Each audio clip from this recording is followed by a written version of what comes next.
బాలీవుడ్ తలపతి విజయ్ నటించిన చివరి చిత్రం కావడంతో జననాయకునిపై అటు ఇండస్ట్రీలోనూ ఇటు ప్రేక్షకుల్లోనూ భారీ అంచనాలు నెలకొన్నాయి.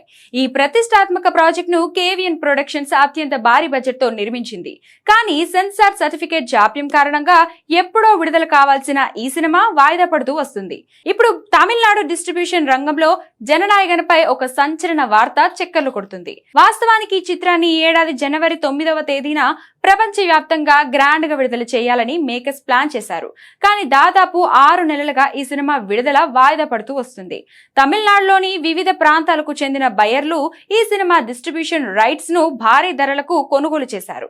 కానీ సినిమా అనుకున్న సమయానికి రిలీజ్ కాకపోవడం, రిలీజ్ ఆలస్యం అవుతుండటంతో వ్యాపార పరంగా బయర్లు ఇబ్బందులు ఎదుర్కొంటున్నారు.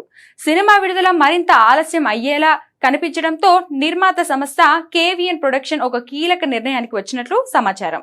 తమిళనాడు బయర్ల నుండి తీసుకున్న అడ్వాన్స్ మొత్తాన్ని తిరిగి చెల్లించాలని మేకర్స్ భావిస్తున్నారట.